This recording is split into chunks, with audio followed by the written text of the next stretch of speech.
Դիլբարյան, շնորհակալ եմ, որ եկաք տաղավարայս եթերին։ Տիկին Դիլբարյան մի քանի թեմաներ եք առանձնացրել, որոնց կանդրադառնանք, բայց կարծում եմ, որպես մասնագետ, որ տարիներ շարունակ զբաղված է գալիս սերունդների կրթմամբ, ցանկալի է, որ դուք անդրադառնաք Նիկոլ Փաշինյանի տիկնոջ Աննա Հակոբյանի կրթվելը նորաձև է Արշավին, իրենք Մատենադարանում էին, իրենք Սյունիքում էին, իրենք այս արշավը նախաձեռնել են, բայց սրան զուգահեռ Նիկոլ Փաշինյանը կառավարության նիստին հայտարարում է, որ 7 տարի առաջին դասարանում մնացած տգետներ են իրենք։ Խնդրեմ այս հարցից սկսեք եւ հետո արդեն ինչ եք առանձնացրել։ Կրթելը որ երբևէ չի կարող լինել նորաձև, այլ հավերժական է, այդ գաղափարին կարծում եմ շատերը վաղուց անդրադարձել են, բայց մենք տեսնում ենք, որ արշավ կոչված իրողությունը կրթելուն վերաբերյալ շարունակվում է, դա նշանակում է, որ սա բոլորովին պատահական կամ ձևական, այսպես ինքնամխիթարական միջոցառումների շարունակական դրսևորում չէ, այլ համակարգային ծրագիր է, ընդհակառակը կրթության հանդեպ վստահությունը եւ հավատը հողին հավասարեցնելու։ Թվում է, թե կրթելը նորաձև է այսպես արշավով Աննա Հակոբյանը եւ իր ամուսինը, ընդ որում այստեղ նկատելի է դառնում, որ դա համատեղ ծրագիր է, ոչ թե ուզում են բարձրացնել կրթական մակարդակը, անընդհատ նսեմացնելով մինչ այդ եղածը, այլ հակառակը մեզ ուզում են ապացուցել, որ կրթությունը անհասանելի է կամ կրթված լինելը դա ընդհանրապես ձև է բովանդակազուրկ։ Ես իհարկե ցավ ապրեցի Մատենադարանում տեսնելով այդ բավական չասեմ ցավալի էլի 5000-ամյա մշակույթ ունեցող, որովհետև եւ լեզվաբանական եւ այլ ուսումնասիրություններով հայոց լեզուն հնդեվրոպական նախալեզվից առանձնացել է 5000 տարի առաջ, այսինքն հայ ազգը գոյություն ունի այդքան ընթացքում եւ ձևավորել է մի հզորագույն բառապաշար, որտեղ բացի նորաձևից կան շատ ավելի գեղեցիկ որոշիչներ կրթությանը սազող, բայց ամեն դեպքում ցավալի էր տեսնել, թե ինչպես կարելի է խեղաթյուրել Վանո Սիրադեղյանի, Հրանտ Մաթևոսյանի եւ հայ մշակույթում մեծ դերակատարում ունեցող մարդկանց գործը եւ դա կատարել Մեսրոպ Մաշտոցի անվան Մատենադարանում։ Ես կարծում եմ իհարկե թիրախները պատահական չեն ընտրված, այսինքն հայերի համար սրբազան այդ խորհրդանիշներում հնչեցնել մտքեր, որոնք ոչ մի կապ չունեն իրականության հետ եւ շատ վտանգավոր են։ Իսկ կա մի այսպիսի իրողություն, որ անհեթեթ մտքերի տարածումը երևի թե ամենաազդեցիկ գործոնն է։ Եվ այսպես անհեթեթ մտքեր տարածելով, թվացial անհեթեթ, կարելի է ասել, որ Փաշինյանների ընտանիքը կամ Փաշինյան-Հակոբյանների ընտանիքը հայ ժողովրդին ուզում է վարժեցնել պարտությանը, հենց այդ բառով։ Դրա համար խեղաթյուրել էին Վանո Սիրադեղյանի խոսքը սկզբից եւ վերջից մեջ բերելով, որովհետեւ Սիրադեղյանը ընդամենը հարցնում էր, թե այսքան ժամանակ պարտվելով հաղթել էլ չսովորեցիք, բայց հաղթել բառը կարելի է ասել քաղաքացիական պայմանագրի հիմնադիր ընտանիքի անդամների համար երևի տաբու է։ Ընդ որում եւ հաղթելը եւ Արցախը, այսինքն երկու բառ ունենք, որ իրենք չեն ուզում այսպես արտաբերել, դա հաղթել եւ հաղթանակ բառն է եւ Արցախ բառը։ Սա նշանակում է, որ Արցախը մեր իրականության մեջ հաղթանակի խորհրդանիշն է եղել։ Այսինքն դպրոցում փոխելով կրթական չափորոշիչները, ակադեմիական քաղաքի ուրվականը առաջ մղելով եւ բոլորի մեջ խուճապ, անհանգստություն ձևավորելով, որ դուք հեռանալու եք ձեր կրթության տաճարներից, այդ տաճարները տալու են չգիտեմ ում, չգիտեմ ինչ նպատակներով, իրենց գլխավոր այսպես գաղափարը Արարատից հեռացնելն էր, հաղթանակից հեռացնելը։ Համոզված եմ իհարկե այս լավ մշակված ծրագիրը չի գնալու խաղաղ ընթացքով, որովհետև երևի մեր կյանքում էլի շատերն են եղել, որոնք փորձել են պարտությունը, այդ կոլաբորացիոնիզմը դարձնել հիմնական գաղափարաբանություն, բայց երբեք 5-րդ Շարասյանը չի հաջողվելու լինել առաջին Շարասյուն։ Եվ տաճարում շատ բաներ են լինում, հիմա գիտեք ապրիլն է, ապրիլի 20-ին Քրիստոսի հրաշափառ հարությանն ենք սպասում, այսօր էլ մի շատ հետաքրքիր խորհուրդ ունեցող օր է, ավագ երեքշաբթին է, 10 կույսերի առակի խորհրդով։ Դրա համար կրթությունը նորաձև չէ այդ կարգախոսի ներքո, ես կուզեցի հիշեցնել 10 կույսերի մասին այդ առակը, որտեղ 10 կույսերից 5-ը հիմար էին եւ 5-ը իմաստուն։ Եվ ահա նրանք պետք է գնային եւ մասնակից դառնային հարսանյաց, այսինքն երկնային առաքելության, երկնային արքայության այդ տոնախմբությանը, եւ նրանք բոլորը իրենց լապտերներով գնում են։ Իմաստուն կույսերը իրենց լապտերների հետ լրացուցիչ յուղ են վերցնում, որովհետեւ գիտեք հարսանյաց հանդեսին, որը դարձյալ այլաբանություն է, այսինքն հաղթանակին հասնելու համար երկարատև ճանապարհ է սպասվում, իսկ հիմար կույսերը իրենց հետ չեն վերցնում այդ յուղը։ Եվ ահա ճանապարհին յուղը սկսում է սպառվել, հիմար կույսերը խնդրում են իմաստուն կույսերին, բայց նրանք չեն տալիս իրենց յուղից եւ նշում են, որ գուցե իրենց եւ հիմարներին չբավարարի եւ ուղարկում են նրանց վաճառականների մոտ։ Եվ ահա այդ Մատթեոսի ավետարանում վկայված շատ իմաստուն առակը նշում է, որ հիմար կույսերը հեռանում են վաճառականների մոտ գնելու, բայց մինչ գալիս են հաղթանակի, այսինքն երկնային արքայության եւ երկրային հաղթանակի դուռը փակվում է։ Նրանք խնդրում են Աստծուն. Տեր, բաց մեզ, բայց Տեր Աստված չի բացում այդ դուռը։ Այսինքն հիմարների համար երբեք դռները չեն բացվում։ Այսօրվա եւ ընդհանրապես բոլոր օրերի խորհուրդն է, որ հիմարությունը Աստծո կողմից ամենամերժելի հատկանիշն է։ Եվ ես շատ կուզենայի, որ մեր ժողովուրդը հասկանար, որ մենք չպետք է թույլ տանք մեզ այդ հիմար կույսերի վիճակում հայտնվել։ Հիմարների լապտերների լույսը եւ յուղը սպառվում է եւ նրանք հայտնվում են փակ դռան առջև։ Ամեն ինչ իմաստունների համար է, որոնք գիտեն, որ պետք է միշտ արթուն եւ սթափ լինել, այդ կուզենայի մեջ բերել հենց գրաբարովային խոսքերը, որոնք վասնտասն կուսանած առակում կան, արթուն կացեք, զիվոչ գիտեք զորն եւս ժամն։ Այսինքն հայ ժողովուրդը իրոք պետք է արթուն մնա եւ ամեն այսպիսի արշավի, գիտեք, այդ PR կոչվող, այսինքն հանրային հասարակայնության հետ տարբեր հանրահռչակման արշավները գալիս են եւ վերջանում են, բայց իմաստնությունը եւ իմաստնության լապտերի լույսը, եթե դու քեզ հետ բավարար յուղ ունես, ինքը շարունակում է լուսարձակվել։ Հիմա մենք իսկապես շատ բարդ ապրիլ է, գիտենք Արցախի ժողովրդի այս սոցիալական, բայց իրականում իրենց իրավունքների, բոլոր իրավունքների եւ մշակութային, եւ քաղաքական, եւ տնտեսական, եւ սոցիալական պայքարը հասնում է իր հանգրվանին։ Շատ հակիրճ, բայց կուզենայի անդրադառնալ հանրայինի եթերով, վերջապես ես խիստ անհամբեր սպասում էի, որ մեր արցախցի բռնագաղթված ցեղասպանություն վերապրած հայրենակիցների խնդիրներին հանրային կոչվող եթերում անդրադարձ կլինի, ուստի շատ անհամբեր էի եւ լսեցի Գեգամ Ստեփանյանի, Արցախի մարդու իրավունքների պաշտպանի եւ Պետրոս Ղազարյանի ելույթը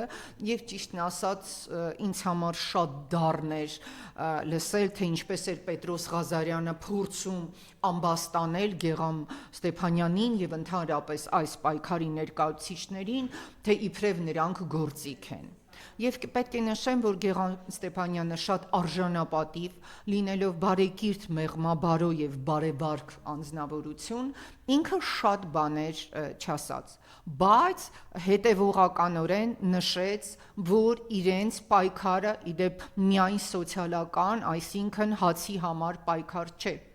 Այսօր արցախցիները ունեն մի կարևոր այսպես պայքարի հանգրվան, դա հետևյալն է՝ հասնեն նրան, որ Հայաստանի Հանրապետությունը Արցախյան պայքարը ոչ միայն չփակի, այլև խաղաղություն կոչվող, այլ իրականում շատ վտանգավոր պայմանագրից արդեն համաձայնագրի մակարդակին իջեցված այդ թղթին զուգահեռ հնչի բանակցությունների, այսինքն Արցախի իշխանությունների օրինական լեգիտիմ ներկայացուցիչների հետ բանակցությունների խնդիրը, որովհետև մեր արցախցի հայրենակիցները, որոնք 5000 տարի բնակվել են Արցախում, միանշանակ պետք է խոսեն, բարձրացնեն եւ միջազգային երաշխիքներով ապահովեն Արցախ վերադառնալու իրենց իրավունքը։ Մենք ամենից առաջ, ես այդ հաղորդման ընթացքում անընդհատ ամաչում էի Պետրոս Ղազարյանի այն հարցադրումից, թե դուք ինչու Հայաստանի Հանրապետության քաղաքացի չեք դառնում, ինչ որ 7000-ն է դարձել, նրանք միշտ Հայաստանի Հանրապետության քաղաքացի են եղել։ Արցախի Հանրապետության քաղաքացիները եղել են ՀՀ քաղաքացիներ, N քաղաքացիներ եւ կլինեն։ Եվ փոխել նրանց անձնագրերը դա նոր դավադրություն է, այսպես նորաձև դիվանագիտական, այսինքն անձնագիրը փոխելը նորաձև դիվանագիտական նենգություն է, որով փորձում են դարձյալ արցախյան պայքարի ավարտը, այսպես գուժել կամ իսկ Ադրբեջանին արդեն ավետել։ Դրա համար արցախցիների պայքարը ոչ միայն օրինական է, այլև պետք է հետևողական շարունակվի։ Ես համոզված եմ, որ հաջորդ հանրահավաքը, որը կարծես նախաձեռնվում է ապրիլի 23-ին, մեզ համար մի չափազանց կարևոր օր, որովհետև դրա հաջորդ օրը հայոց ցեղասպանության զոհերի հիշատակման եւ ոգեկոչման օրն է, մենք իսկապես կկարողանանք մեր քաղաքացիական իրավունքները դրսևորել։ Ես կարծում եմ եւ Պետրոս Ղազարյանը եւ մնացածները լավ գիտեն, որ Հայաստանի Հանրապետության սահմանադրությամբ բոլոր քաղաքացիները իրավունք ունեն իրենց տեսակետը արտահայտելու եւ պայքարելու իրենց իրավունքների համար։ Եվ այն ընդդիմադիր գործիչները, որոնք գնացել էին, միասին շարժումներ է գնացել եւ իրենց այսպես պատկերացումներն ու ծրագրերն են առաջադրել, լիակատար իրավունք ունեին նշել, որ իրենք պահանջում են այս իշխանությունների հրաժարականը։ Այդ որ օրվանից է ժողովրդավարության միջնաբերդում ինչ որ մեկի հրաժարականը պահանջելը գործընթաց դարձնել, որ արցախցիներին էլ անընդհատ երեսով են տալիս, թե դուք փոխանակ միայն հաց ուզեք, ինչ որ հրաժարական եք պահանջում։ Այո, իշխանությունները պետք է վախենան իրենց քաղաքացիներից, նրանց դիմադրությունից, հրաժարականը պահանջելուց, որպեսզի կարողանան իրենց գործողությունները համապատասխանեցնել սահմանադրությանը եւ պաշտպանեն ժողովրդի շահերը։ Շատ ճիշտ եմ համարում այն գործողությունը, որ արցախցիները կատարեցին արտգործնախարարության շենքի մոտ, այրելով այս պարտքն է, այո, մենք պետք է կանգնենք եւ ամենտեղ ասենք։ Ես կարծում հանրային հեռուստատեսության եթերով ամեն օր պետք է լուսաբանվեն այդ ակցիաները եւ ինչպես այրվեց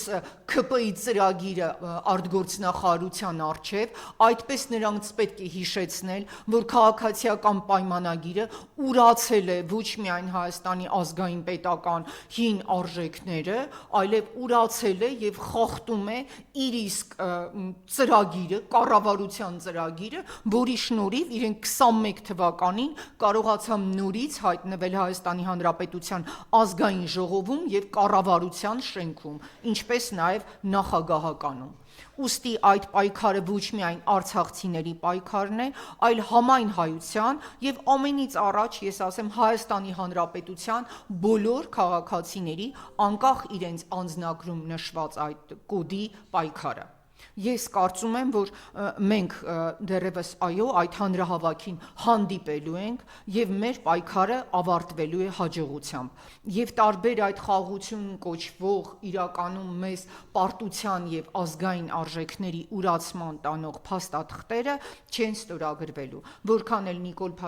Փաշինյանը այսօր ազգային ժողովում էլի սկսի խոսել սահմանադրության մասին, խաղաղության այդ համաձայնագրի մասին եւ որքան էլ փորձեն ընդդիմության դաշտում տարբեր, չգիտեմ, խառնակություններ առաջացնել, ես ընդհանրապես գտնում եմ, որ մենք ունենք հիմա մեկ առաջնահերթ խնդիր, մեր ազգային պետական շահերի պաշտպանությունը, իսկ դա ամենից առաջ Արցախի շահերի պաշտպանությունն է, եւ այդ ճանապարհով է, որ մենք կրթվելու ենք, ձևավորելու ենք մի նոր սերունդ, որը եւ դիվանագիտական, եւ ռազմական, եւ քաղաքական պայքարում հաջողության է հասնելու։ Այսինքն մեր օրակարգը միանշանակ է, դա այնպիսի իշխանության, նոր իշխանության ձևավորումն է, որը շարունակելու է արցախյան ազատամարտը, Արցախում հայ ժողովրդի ինքնորոշման իրավունքի պաշտպանությունը, այդ ինքնորոշման ճանապարհին այսօր գերի դարձած մեր հայրենակիցների շահերի պաշտպանությունը, մենք տեսնում ենք Բաքվի դատավարություններում ինչեր են շարունակվում, եւ մենք պետք է մեր ձայնը բարձրացնենք միջազգային հանրության առջև, միջազգային հանրությունը արդեն, ես նկատում եմ այդ տեղաշարժերը, ուզում եմ վկայակոչել Ռուսաստանի արտգործնախարար Լավրովի վերջին հայտարարությունը, որը ուղղված էր Ղազախստանի ղեկավար Ջոմարտ Տոկաևին, որտեղ նա հիշեցնում է ազգերի ինքնորոշման սկզբունքը, որը միանշանակ տվյալ պետության տարածքային ամբողջականության սկզբունքի հետ միասին եւ ոչ թե նրան ստորադասված միջազգային բանակցությունների առարկա է։ Այո, Ռուսաստանը այսօր, որ էլի կանգնած է բանակցային խնդիրների առջև եւ Տոկաևին, Ղազախստանին եւ մնացածներին նորից հիշեցնում է տարածքային ամբողջականության սկզբունքի ոչ գերակա լինելը։ Ազգերի ինքնորոշման սկզբունքը, որի հիման վրա կայացել է Արցախյան պայքարը, ինքը հիմնային է եւ ոչ մի Ալմաթիի համաձայնագիր, որտեղ դրա մասին խոսք չկա, ոչ մի այսպես Նիկոլ Փաշինյանի հայտարարություն Պրահայում թե այլուր արված, թե ինքը ճանաչում է Ադրբեջանի տարածքային ամբողջականությունը, չի կարող խոչընդոտել ազգերի ինքնորոշման սկզբունքի հիման վրա ձևավորված Արցախի հանրապետության համար մղած պայքարին։ Նիկոլ Փաշինյանը կարող է գնալ եւ ճանաչել Ադրբեջանի տարածքային ամբողջականությունը եւ որովհետեւ հայ ժողովուրդը Ադրբեջանի տարածքային ամբողջականությունը երբեք չի խախտել։ Ուզում եմ նաեւ հիշեցնել 20-րդ դարի այսպես սկզբի վաղ պատմությունը, 20, 30, 40-ական թվականները, երբ Ադրբեջանի նաեւ Ադրբեջան կոչվող այդ նորակեղծապետության դրամային միավորների վրա նաեւ հայերեն գրություններ կային եւ հայոց լեզուն թաթարական լեզվի հետ, ադրբեջաներենը դա այդ թաթարական լեզուն էր, հավասարազոր լեզու էր Ադրբեջանում։ Ադրբեջանը դա տարբեր ազգերի, թալիշների, թաթերի, ուդիների, այսպես եւ հայերի բնիկ տարածքի վրա ձևավորված կեղծ կազմավորում էր, բայց այդ կազմավորման վաղ շրջանում եւ դրամական միավորների վրա հայերեն էր գրվում եւ հայերենը ուսուցանվում էր Ադրբեջանի տարածքում գտնվող դպրոցներում, այսինքն խոսել այն մասին, որ հայ ժողովուրդը այնտեղ, չգիտեմ, եկել է եւ մենք զավթել ենք Ադրբեջանի տարածքը, դա անհեթեթություն է։ Պատմական, քաղաքական, դիվանագիտական բոլոր հիմքերը կան, Արցախյան այո, մեր դաժան սխալների պատճառով Արցախի այս տխուր էջը ետ պտտելու եւ մեր հիմա պայքարի գլխավոր թիրախը միջազգային այդ բանակցություններում Արցախի ժողովրդի վերադարձի իրավունքի եւ ազգերի ինքնորոշման սկզբունքի հիման վրա միջազգային երաշխիքներով անվտանգ ապրելն է եւ հիմա այս փուլում Հայաստանի Հանրապետությունում նրանց համար արժանապատիվ սոցիալ-քաղաքական իրավիճակի ամրագրումն է։ Հենց ապրիլն էլ եւ այս պայքարն էլ դրա համար են հանուն հայկականության։